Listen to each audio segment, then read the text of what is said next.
Vulnerability is not winning or losing. It's having the courage to show up when you can't control the outcome. Brené Brown. And today's guest is the epitome of being brave enough to show up time and time again, even when she couldn't control the outcome. When I go to bed at night, when I wake up in the morning, when I'm showering, when I'm alone, when I'm in a car, if you're thinking about these things over and over and it's literally all consuming, then something's gotta give. Not wanting to live a lie any longer, the YouTube sensation Gigi Gorgeous, born male, bravely decided to finally be herself, expose her vulnerabilities to the world, and come out on YouTube as gay. Then as she evolved, she came out as transgender, then pansexual. You have this shame and this, cloak on for so many years. And when it's finally off, it's like you see the beauty in life like you've never seen it before.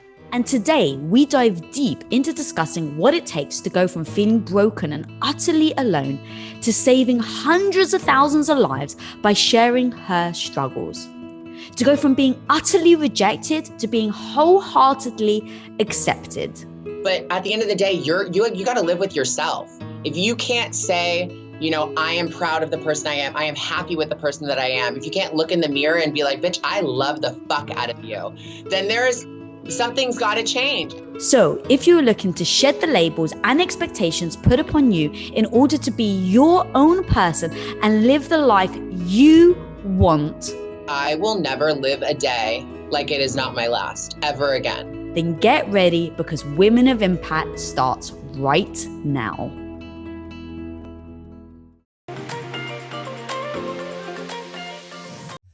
Hi, oh my God, that intro gave me goosebumps. Girl, welcome to the show. It is such an honor to have you here. And I pulled a quote that hit me so goddamn hard. I was like, there's no other way to start this episode in my mind. And it's from you, where you say, there's no better feeling waking up and being yourself, your authentic, true self. You don't have to hide anything. Everyone has that. It doesn't have to be a gender thing. It doesn't have to be a sexual orientation thing. We all hold things inside. And when we let go, it's the most healing and beautiful thing. Ooh, girl, talk to me about how on earth we let go. Because what I freaking love about your story, what I love about how you show up every day, is that you show up no matter the outcome, no matter how many people push back, no matter what people say. And being your true self, like you said, is the most freeing thing. But how do you actually do that? So take me through almost step one, where you start to feel that you're not actually showing up as your true self. Okay, so let me just start off by saying I struggle with this still today. People ask me all the time, how do you stay so confident? You've come out on YouTube. That's such a strong, admirable thing to do. I have had my lowest lows. And I'd like to just share a quote that I actually think about a lot of the time. Whenever I'm having a down day, whenever I'm, just feeling really bad about myself, I'm like, you can never experience true happiness if you haven't experienced true sadness. So it's through the rock bottom or the tough times that you're kind of like, fuck it, like it's that moment where you just wake up and you're like, fuck it. And I'm getting chills again talking about this with you. It's like you wake up and you're like, I don't care what anybody thinks. I've been holding this in. It's affecting me more than it's affecting anyone else. So it's kind of that like light bulb moment where you're like, I am going to just be myself. And as you said, I've had that happen to me several times, but sharing it with a larger audience is a little bit different than sharing it with family and friends. So whenever I choose to share something personal about my life, whether it's a coming out story or a new makeup tip I've learned, whatever, from the craziest to the kind of most basic,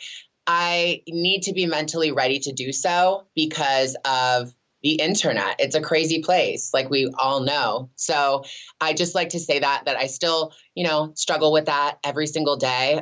Some days are good and some days are bad, but there is no better feeling than waking up and just being like, I don't have to pretend to be something that I'm not, pretending to be male before was so hard. And the second I came out as transgender, it was like, oh my God, I get to wake up and be a girl today. like I still get excited about that because it's like I'm not hiding it. You have this shame and this, cloak on for so many years, and when it's finally off, it's like you see the beauty in life like you've never seen it before. Oh my God. Okay. There's so much there that I want to tap into, because you even said, so like, I think this is where you were going, like when you hit rock bottom, like what else is there to lose? So why not? Yep. But here's the thing, girl. How do we help people to not hit rock bottom? Like, how do we start shaking up people that almost don't hit that rock bottom where they don't have anything to lose? You know what I think it is? It was the fact that I saw someone else that inspired me. So it basically is essentially the visibility aspect. You don't have to necessarily hit rock bottom, but you can see in someone else's life or by someone else's visibility, whether it be a TV show or a movie, or it's a YouTuber and you're seeing them, daily vlog and seeing that they're out there in the world being authentically themselves.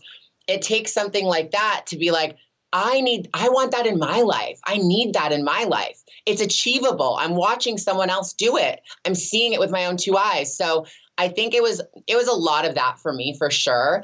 And growing up, I didn't really have a lot of that. So I think it's really important to share the good things you're going through, the bad, the ugly, the coming outs, the reinventions, all of that stuff. And being on YouTube for so many years, I've done it several times. And I love it. And you know what? If people can watch it and see like, oh, she's changing, she's evolving, it's like, that's a gorgeous thing. And I'm not ashamed at all. I freaking love that. And I do completely agree that when you see something, it gives you the ability to assess, oh, that's possible for me too. And oh my God, seeing how fans react to you, seeing how by you doing all this, by facing your shame, by facing everything that is difficult for you that you just beautifully laid out, I think it gives other people hope. And there's something to hope and courage. And you actually said, in moments of feeling shame or the hurt, I like to use the words, but I think that this is what you said, mental resilience. Ooh, I love that. And I feel like you have built mental resilience. And so people may look at you and go, oh my God, I want to be exactly like Gigi. But the truth is you had to build it, right? It had to start with one video, you coming out and saying, hey, this is me. And then another video and another video. And over time, you ended up building the mental resilience that allows you to show up today, even when it's difficult. And so can you actually take me through how you start to build that? So coming out to your family, saying it out loud, and then how you handle the pushback. Because while you were doing it definitely on just a magnification level, there were so many humans. I mean, literally just look at your videos, right? Your fans, all your comments, how many people can relate to you? So how do we start to talk about it? How do you encourage them to start to talk about it and build that mental resilience that you over time have built? I think it's all about community. So like everyone around you needs to be on the same page, your main crew, your chosen family, your real family, your friends. And I'd like to say that if you don't have that, you will have that. Everyone gets it eventually. And being authentic doesn't even necessarily have to do with the community. It can pertain to anything, really. And I think it can even start with the simple journal entry.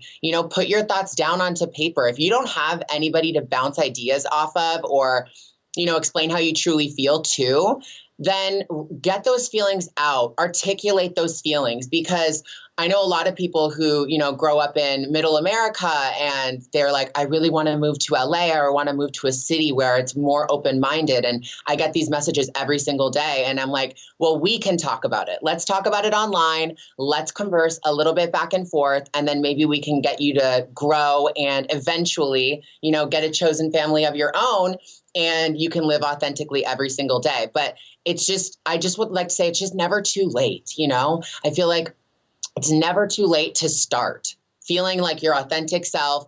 And at the end of the day, I feel like a lot of people who got bullied turn out to be like the most awesome people who are different, people who don't fit in the norms. It's like you are going to be the most awesome, thriving, amazing, unique person at the end of this whole journey. So like, just get into it because like, I can't wait to meet those kind of people. It's like, I don't want to meet, basic little Betty. I want to meet the unique girl that's been through it, that has lived life and has, been pushed down and built herself back up.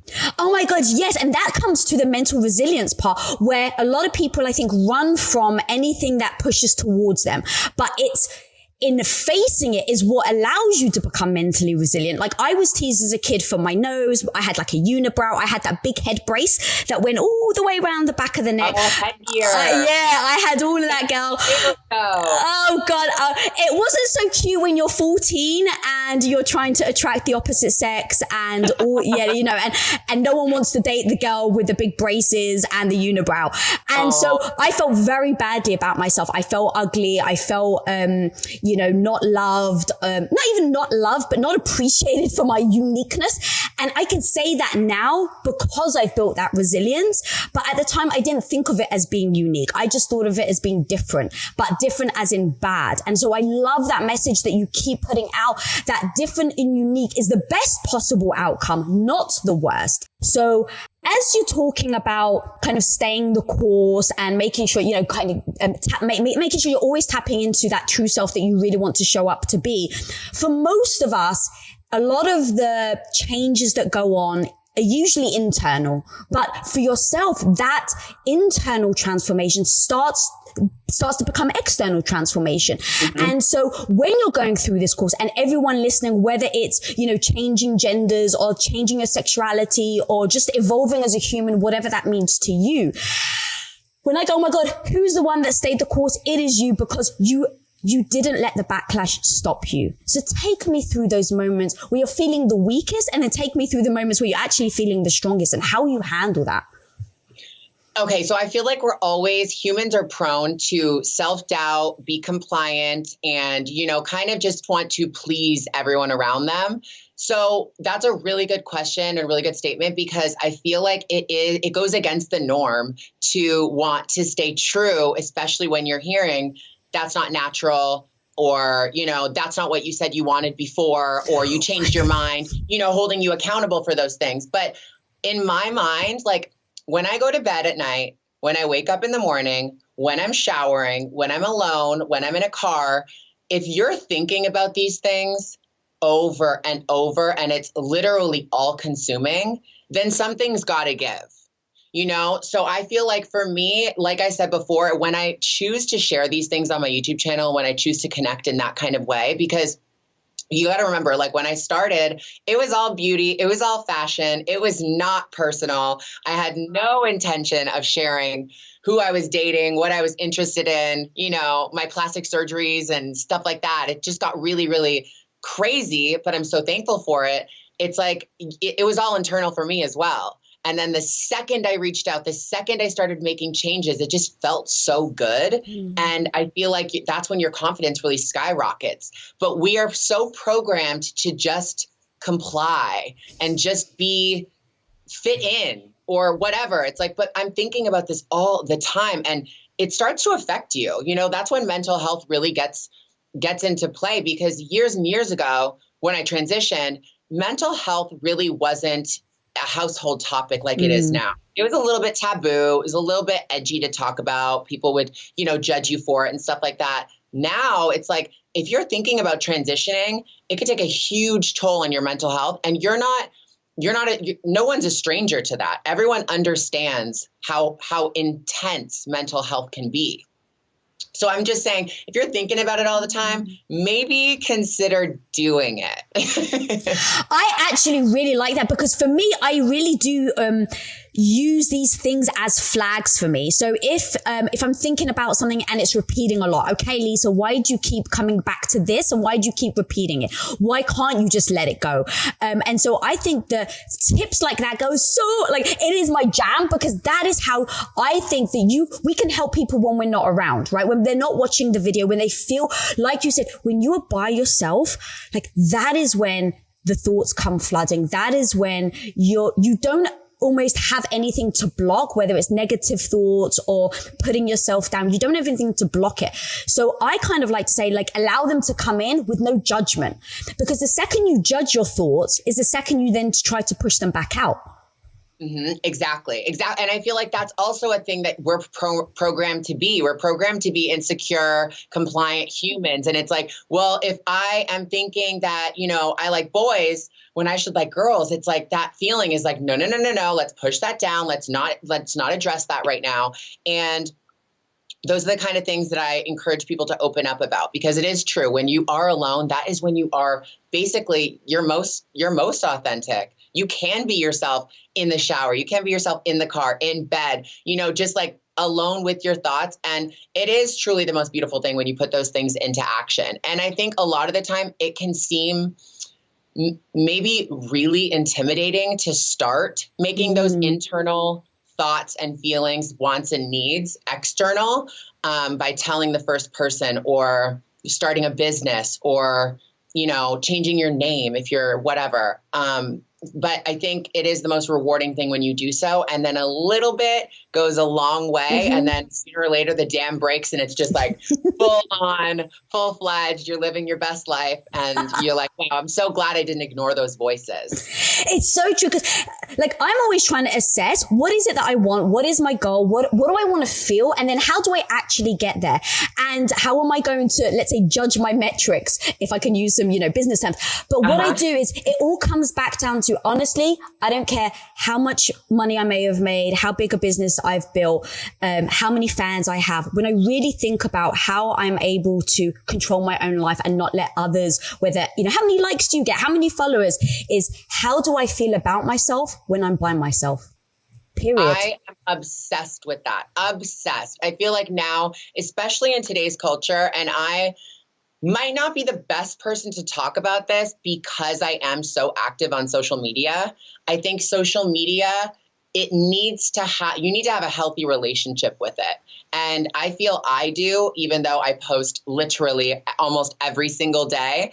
I've come to a place to have a healthy relationship with it. But, if you are going out there trying to people please, trying to, like search, and if you're overly involved in that and you're really not happy with the person that you are, like you said, when you're alone or you're just hanging out with your friends, then there's a problem there, because it's so easy to get wrapped up in all of this, people pleasing and, what does this person think of me? What does that person think of me? But at the end of the day, you got to live with yourself. If you can't say, I am proud of the person I am happy with the person that I am. If you can't look in the mirror and be like, bitch, I love the fuck out of you, then something's got to change. And there's not a problem with that, but it's like, we got to address it and get to changing. Hell yeah. And you've even said, in multiple times on this interview already, that you do have your own insecurities. So if you allow your insecurities to be either squished or elevated by other people, now you're giving your power away. And I'm all about never, ever, ever give your power away. Ever. Own the stuff that you do. Own your choices. And even you, I've got another quote of yours. You say, hey, on some days I'm really insecure. Some days I don't like the way I look, sound, or am. And I get really down on myself, but those feelings always go away, and it's just about how you deal with them. And that's the thing, right? How do you deal with them? Not, I'm going to go on social media to see if someone can like me or not. And while other people may not resonate with the extreme platform that you're on, how many people you're going to get compliments or insults from, because there's so many people. It can be anyone. It can be your friend. It can be your partner. It can be your boss. It can be, the person that walks down the street and you smile at them and they don't smile back. And now all of a sudden your insecurity is like, oh, see, I told you no one likes me. Right. So the fact that you are able to just own it and then say, yeah, I don't always feel like this, but it is the way that I deal with it is so freaking powerful, because it allows other people to see you're not perfect. And that's important. It is. And you know what? I feel like how I get over it, I always think the people online, the people I don't know, even if you aren't on social media or whatever, it's like, if they're not your friend or your partner or your family and you truly love them, you guys share a common love for each other or relationship, it's really, when you think about it, it's impossible to hurt you. What people think of me is none of my business. Strangers online, friends of friends. I don't give a fuck. Say whatever you think about me. I don't care that I, look weird, sound weird, act weird, or whatever. You don't like how I dress or what I stand for. It's like, whatever. But the second that like a best friend or say my husband says something to me, I'm like, ooh, like that got me, bitch, because I love you. And that's kind of how I get over it. I feel like it's just realizing like what you have around you and your close circle and everyone else. You don't know what the hell anyone else is going through. People can attack you for things that they're projecting, they're going through, and all that awful shit. Like, you don't know what someone's going through. They could leave a nasty comment on your video or your page or say something to your face. It's like, you don't know what they're going through. I would personally never do such a thing. I've never gone on someone's page and commented something nasty or whatever. It's like, I just keep that to myself or don't think it at all. Like, what are you going through right now, bitch? What are you going through? I freaking love that. And here's the thing, actually, Gigi, which I love that you brought this up, is for me, I do care. Like, if I can just put all my bullshit aside, I want everyone to freaking love me. I want everyone to like me. I want everyone to watch every video they've ever watched. I want them to like it. Now, the truth is that is never going to happen. So I go, okay, I desperately want it. It's never going to happen. But here's the thing. I can't ever let any negativity dictate how I show up. And that was the big difference between me caring and letting it dictate my life and caring and not letting it dictate. And so maybe you can tell me if how you deal with the care, because I don't know how to deal with that. I've just said, I'm not going to let this dictate how I show up. See, I love that so much. I don't know if I've ever heard that before. You can't let it like dull your shine. You can't let it like determine the person that you are, that you were before you heard that. Right. I'm obsessed with that. I feel like I don't really know. How do I deal with that? I think a lot of the time I don't take myself too seriously. There's a level of severity with myself, but a lot of the time I can laugh at stuff. So maybe humor, as weird and simple as that sounds, maybe humor. Like you said, if I'm passing someone on the street, I smile, they don't, I'll be like, whoa, and then like laugh about it or something. Or if I see a comment that's really outlandish, it's like, I just laugh about it because I'm not going to be able to change that person's mind, nor do I really care to, because they've already made up their mind. I think humor goes a long way. And also sometimes stepping away from what people have to say. Like, I'm not going to dive in today. I'm not feeling it. I'm not going to go in and read. I'm not going to share anything today. I'm going to have a moment for myself. There's nothing wrong with that. God, I love that. And then one thing that you also said is you have the empathy. And I think that to me has been a big key for me as well. So the empathy of what are they going through? What are they going through so much that they feel compelled to come on my page and spill hate? And that was a massive thing for me to get over my own caring, if you will, about people saying bad things about me. Because No, I completely agree. I feel like I didn't even really look at it as empathy until right now. I really didn't, but it is. I feel like when you see something, your knee-jerk reaction is just to be like, fuck you, that's wrong, you don't even know me, like go like that. But I feel like I've just become desensitized to it. And times where I've been personally going through things and nobody knows, but I'm putting on a happy face. It's like, you got to think about it in their shoes. Like, they're not putting on a happy face because they are hurt, and hurt people hurt people. Like, that quote is so true. It's like, misery loves company. So like, if someone is angry, they're going to spew it out. So whenever I see that, I'm just like, oh God, like, let the Lord pray for you, girl. Oh, that is total empathy. Like, and I think it's so freaking powerful because by pushing back is now meeting fire with fire, if you will.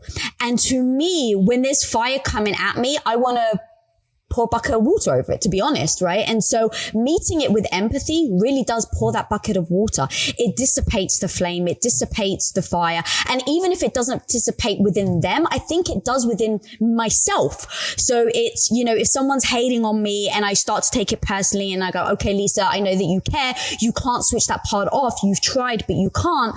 Now, can you see it from their perspective? Can you meet them with empathy? And just by doing that, even if they still come back with hate, it has allowed me to greet them with my arms open. And I think that's exactly what you're saying, which is so powerful. 100%. I feel like it isn't about, putting the water onto them because they're so fiery, they're spreading fire onto you. It is about putting it onto yourself, because it's even like in a friendship. Like I was in a fight with a friend last year, and it was really bad. And we were really, really, really close. But I really came to terms with the fact that being angry at someone, holding a grudge, and, continuing that kind of energy within yourself, it's doing so much more harm to yourself to stay angry, to hold that grudge. And it's like if you don't agree, you can agree to disagree. It's so much easier said than done, but it will benefit you so much. Like the second that I just accepted it for what it is, loved this person still, just let go of the grudge or the anger or the fight per se. And I feel like we can relate that to hate comments or critics that are hateful and not constructive. It's like just the second that you let that go, it's such a gorgeous feeling, and it sets you free. And I feel like, honestly, it like ages you. Like if you're onto all this negativity and anger, like you're going to look horrible. So it's not cute. Don't you love that? That's the thing that will probably get people to change, is like, oh my God, it's going to cause me a wrinkle. Right, exactly. Totally, though. But I love what you're saying, because it's something that I've adopted in my adult life as I've gone through my own growth, is forgiveness isn't about them. It's about me. Mm-hmm. It is. It really is. And it is the best feeling. And then it's like whenever you see that person, or, you're presented with that same argument or whatever, a situation, you can handle it in such a better way because you've almost risen above it. Like you've done yourself a favor, and it's such like a peaceful feeling. There's no anxiety or anything like that. And I just really urge people to do that. Whenever I'm talking to friends who are like, that bitch, or, like, can't believe my family member did this. I'm like, well, is it going to go away unless you just like literally make it go away? Because this sounds like an ongoing battle. And I feel like it's really the only way to rise above something like that. Yeah, God. Have you always felt like that, or has that been an evolution?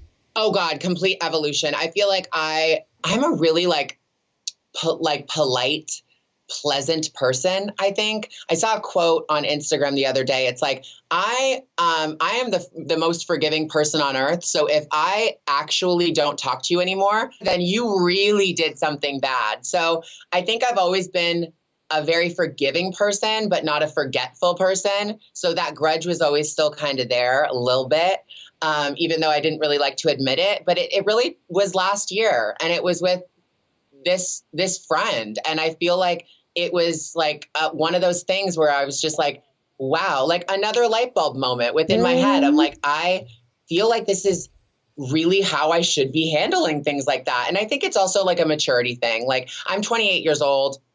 I definitely didn't have this empathy side to me, this forgiveness side to me when I was 21, 22.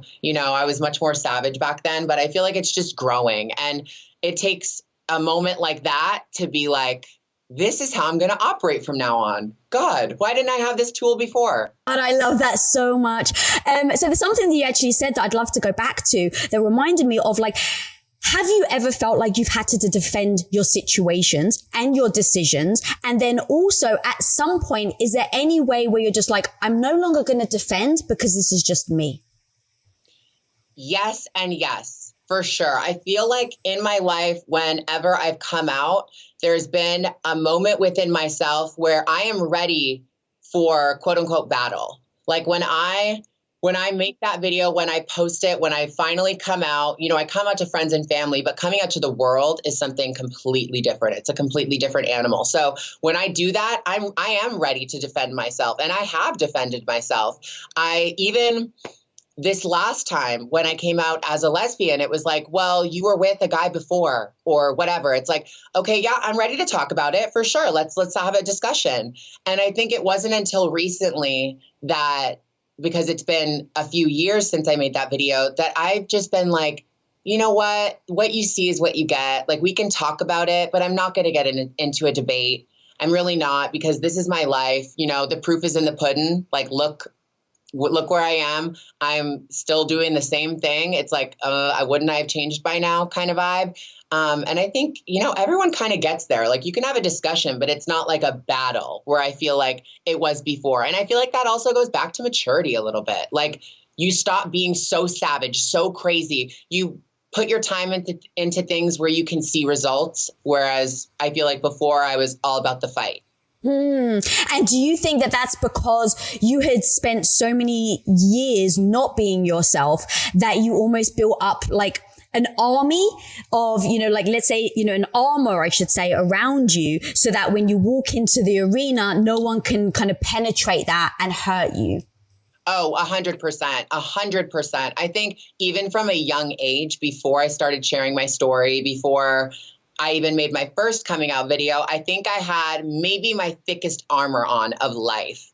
And over the years, I've just been slightly taking it off, slightly being more vulnerable because I was picked on. I was different. There was no doubt in my mind that I was the most different person at my school and all of that. So with that comes bullying and judgment. And if you're going to survive, you really have to build up these walls.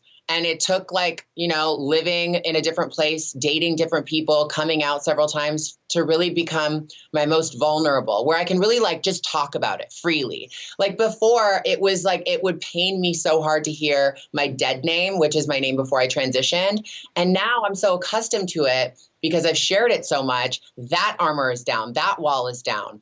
And I know a lot of trans people who absolutely cringe so hard, will get so mad if their old name is brought up. And I 100% have empathy for that. I relate with that.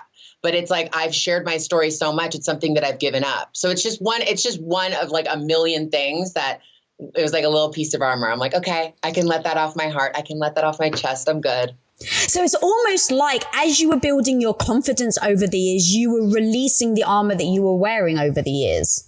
Definitely. And I feel like that you need to do that as well. If you're planning on getting into a relationship, it is very hard hiding anything. So if you got walls, girl, that person you end up with is going to break them down. You're going to have to break theirs down. And it's just going to be a vulnerability moment up in here. So get ready for that. Because now that I'm married, it's like, oh God, I told him everything. You have to, God, I love that so much. I'm all about that because that's the thing. To me, the beauty of love and marriage and being together for the rest of your life until you take your dying breath is making that commitment that no matter how weak you are, no matter what you share with me, I've got your back. And me and my husband have been together for 20 years. We've been married for 18 oh years. My God. I'm on year 2. Well, the thing is, and talk about evolving with someone. And that's really tricky, right? Because when my husband met me, I was somewhat of a very traditional Greek woman. And I was like, I had these dreams, but the dreams versus your reality is like, okay, I probably will end up at home with 4 kids. And so the evolution of me going from being a housewife of 8 years to, oh, babe, I know I take care of all your food, all your clothes, all the bills, but hey, I'm actually changing now. I don't want to be a stay-at-home wife. I don't enjoy this. In fact, I hate it. And I want to go into business. And are you okay with just doing your own food for the rest of your life now? That's why I said at the beginning where it's like, but what if you don't hit rock bottom? Because it wasn't like my life was terrible. It wasn't like I was, having extreme hardship, but I wasn't happy. And my life was utterly mundane. And I was living the life of I was in mundane purgatory, which meant that I couldn't freaking get out. So when you're with somebody and you're going through these changes or your partner's going through these changes, it is really difficult, like it was for me to say to my husband, hey, I know that I said that I was going to be this type of person as a wife. And now actually I want to be the complete opposite wife. And I want you to take care of your own stuff. And I want to go off and, be my own woman. And I gave him the grace to mourn the woman I was. And I actually said that to him, like, babe, I understand that now I'm changing. So, if you need to mourn me not taking care of you, then let me know what you need. But let's set a date. And then by that date, after that date, we're now changing into Lisa is now this woman. I love that. Total mind business. Let's get it. So how did he react? Oh, he was wonderful. He was like, all right. He's like, it's kind of like drugs. He's like, can you wean me off? So I was like, all right, I'll wean you off. So for a whole week, I'll make you 3 meals, and then I'll go down to 2 meals, and then I'll go down to 1 meal, and like, we'll do that. But we just had the space to have that honesty, to say, what do you need? And this is what I need. Talk to me about how you have handled going through all your changes, and then also even how you've helped your husband, because he's gone through his own changes. How have you guys been able to do that as a freaking solid team, girl? Because that's so hard. It is. And you know what? Saying it after it's all happened is like, yeah, that happened. We've moved past that. But to go back into that headspace of all the changes that I've been through, and the changes, especially with him, it's like, that shit was crazy. That was a moment in time. And I feel like it all really comes down to just communicating your feelings. Like, whether it be your partner, whether it be a family member or a friend, you got to communicate how you're feeling and let them know if you want to change shit up, if you want to excel in a different field, or if you want to change your name, whatever it may be, you got to speak that into existence, because nothing's going to happen if you don't. So I feel like with Nats and I, his transition actually was really easy, because but it was crazy. It was definitely not a casual moment, but because I did, marry my wife, and now I have a husband. So it was a big, huge change, and never really thought that would be my life. But I couldn't love it more. I really couldn't. I love to say I hate change, but I think I love change. It's exciting. And all I want is for my friends and Nats to be happy. That's all I want. So, when he came to me and he was like, I really, really, really think I'm trans, I really want to do this, it was a no-brainer for me to accept it. And I was like, this is going to take a lot of work. It's going to be, a huge lifestyle change for us, for you, for me personally, or we're going to have our own journeys with this. But as long as we stay communicating, and as long as we stay in this together, and that's the main thing. It's not, and with being trans, it's not a weaned off. It's a overnight. You got to change, because there's name changes, there's pronoun changes, there's label changes. So it was a moment for sure, but I think that it has only really made us stronger, and it's only made us more. It's proven more that we are the soulmates that we thought we were. And it's one of those things. It's like, if it doesn't work out, then it doesn't work out. Like, at least you gave it your best shot, and you said what you needed to say. You communicated how you're really feeling. And it's like with a friend, like, if you do the same thing, if you say your fucking truth and they say theirs, it's like, if this doesn't work out, then it's like, well, at least we said our piece, and at least we can walk away, not like, what if, or I wish I said this, or whatever.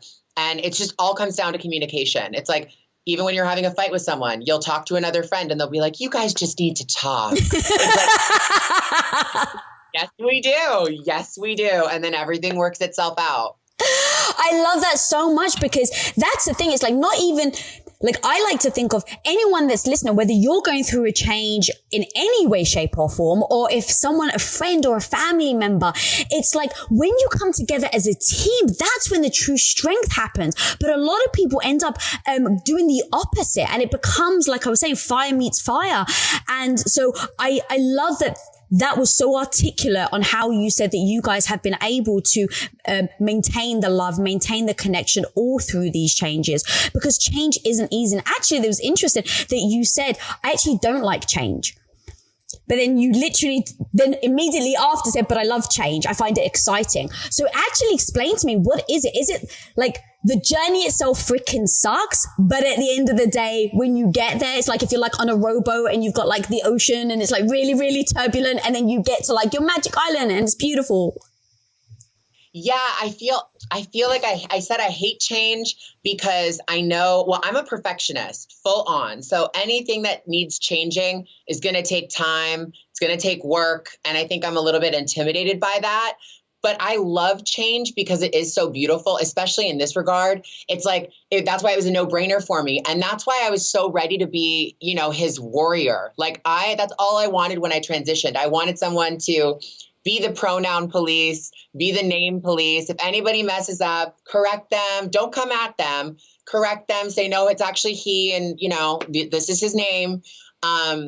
And I feel like that's why I related with that. And that's why I'm so happy to hear that your husband was so supportive of you. It's all about support and communication. If you can't support somebody or your wife, your husband, your partner for what they truly are articulating to you, then you got to get out, because they need support. You can't be in this relationship where it's kind of like this unknown, mm-hmm. It's like, it's not healthy. Yeah, I agree. And I also to me, I want to encourage change within myself every single day. The way that I think, the way that I show up every day. I don't want to be the same person today that I am when I'm 90. So to think that I shouldn't then expect other people to change is like, well, hang on a minute. That's it's totally contradictory. So allowing other people to change and having that communication. Oh my God, that is so freaking strong. One thing I desperately want to talk to you about. I find this fascinating, girl. So I've been doing this show now, I think I maybe have 150 episodes. And one thing that I talk about a lot is identity and not being put in a bucket, and how me being a Greek woman, everyone thought, oh, well, your identity means that you're going to be a stay-at-home wife, that they kind of labeled me, put me in a bucket. And because of that, I grew up with this label and being put in a bucket, and I had to break free of it.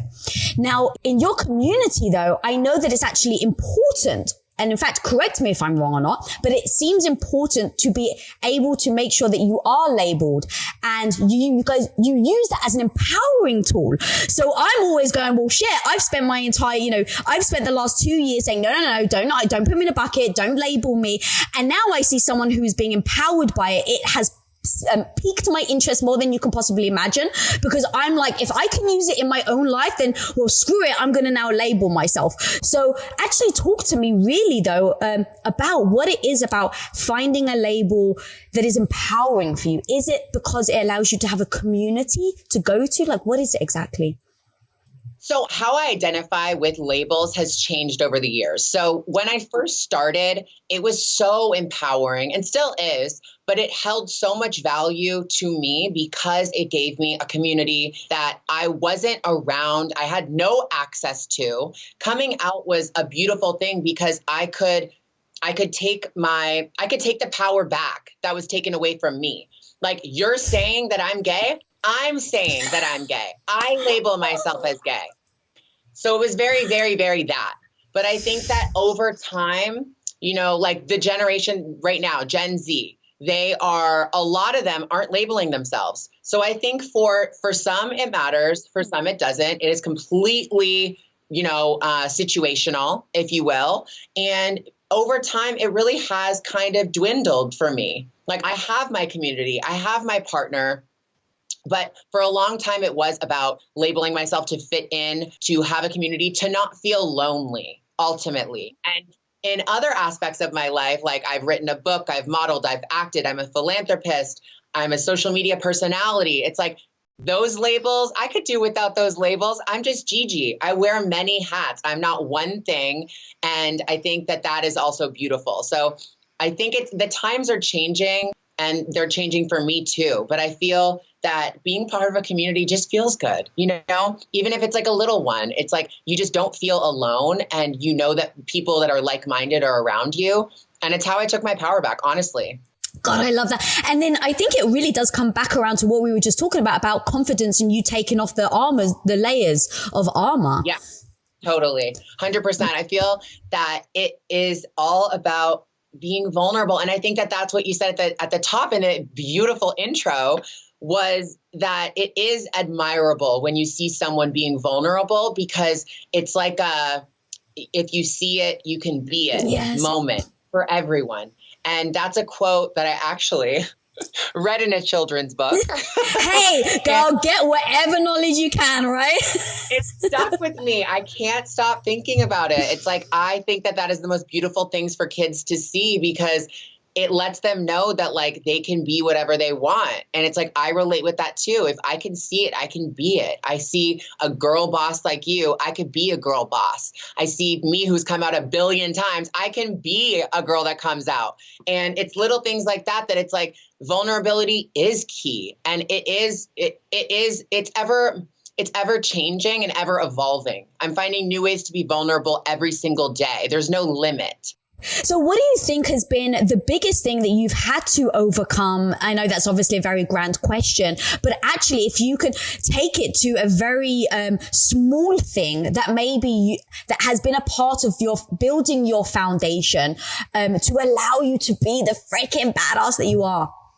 You know, I don't know if I've ever even been asked this question. I feel like what I've overcome, what I'm most proud of overcoming in my life is surrendering to the fact that I will never stop growing. I will never, ever stop changing, evolving, learning. And I love meeting new people. I love traveling. I love talking. I love having impactful conversations where I'm learning. It's like, I think that surrendering to that fact and having no walls up, no judgment, no labels, nothing like that. Meeting someone for truly who they are, I think you get more out of life. And you just become a more awesome person, if that makes sense. Yeah. Maybe the most articulate way I could have said it, but I feel like people who are well-rounded are people who don't put limits on what their brain, takes in. Oh God, yeah. What you even said, there's no freaking age to this. And girl, when I say that hit me so hard because my mom came out when she was in her late 50s. Like crazy, right? Crazy. She came out to me and my brother and sister, and it was, it actually was a friend of hers that we had known for a year, ended up being her girlfriend.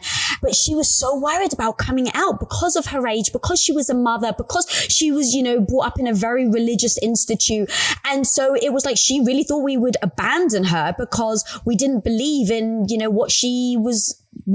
her lifestyle. And it's society. It's society. It puts like all this stress on us. And I feel like for the trans community, Caitlyn Jenner really did that for us. She was so public, instantly a household name. When she came out, I forget her age, but she was the oldest person that I knew that transitioned. And look how gorgeous she is. Look how stunning and articulate and educational and visible that woman is.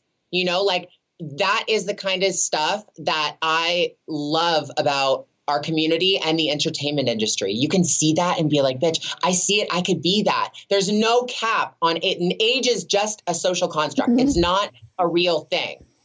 And doesn't it break your heart? Like, honestly, it freaking broke my heart that she lived so much of her life not feeling like herself. And when I go back to, I've literally got the chills myself now. When I go back to, people coming out or just making the hard decision, whatever that may be, even me like saying to my dad, hey dad, I'm marrying someone that isn't Greek. Even that alone was a whole thing. But I really looked at my life and I said, I can't live my life for someone else.